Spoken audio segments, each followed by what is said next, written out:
Well, a guilty verdict and life sentence in a murder trial last week in Crowley is refocusing attention on a Louisiana domestic violence law inspired by the case. After Dimitri Savoy in 2018 shot dead his estranged wife, Heather Mouton, her father lobbied to change Louisiana laws so that domestic violence victims understand their rights. Savoy was found guilty of second-degree murder on Thursday and sentenced to life without parole. Our own Ashley Hamilton joins us live in studio after speaking with Heather Mouton's father and others about the change in law that came from her tragic death. Hey, Ashley. Guys, a father's love for his child will never be matched. After the killing of his daughter, Dr. Tracy Andrews began his mission to make sure cases like his daughter's stop happening. The guilty verdict was a breath of fresh air. As he says, there's still work that needs to be done.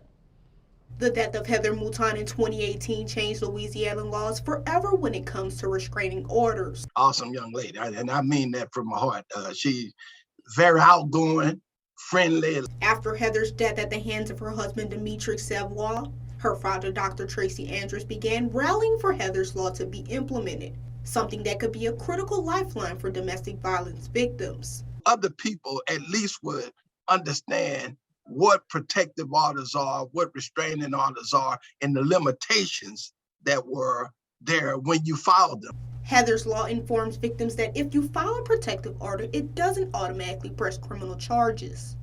Representative John Stefanski was the leading push to see the bill come to life, explaining it is crucial to protect victims of domestic violence at all costs.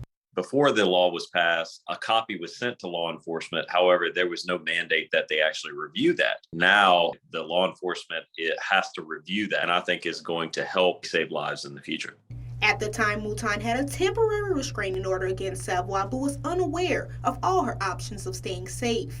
It's one that stays etched in my brain. Chief Jimmy Broussard still remembers responding to the call on LaRose Drive. He says once Heather's law went into effect, it was a big step in the right direction for victims. What's sad about Heather's case is she didn't know that she could even initiate criminal proceedings against him. We'll try to tell our victims, remember to do this and to do this. This being in law makes it a lot better for us because they are notified. Although there's been a guilty verdict, Heather's father says he will continue to speak out in help of those who have dealt with domestic violence. And we want to continue to push on.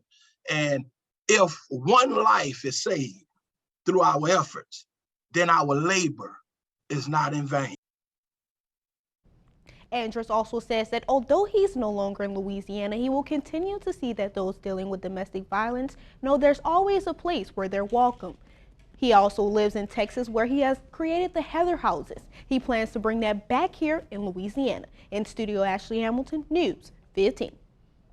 Thank you, Ashley. Now, Savoy faces a mandatory life sentence without parole, probation, or suspension of a sentence, and will be sentenced by Judge David Smith at a later date. Chief Broussard says we need to still push for the victims as well as the families for stricter laws when it comes towards the offender, believing a first offense is just a misdemeanor, whereas he says it should be a felony.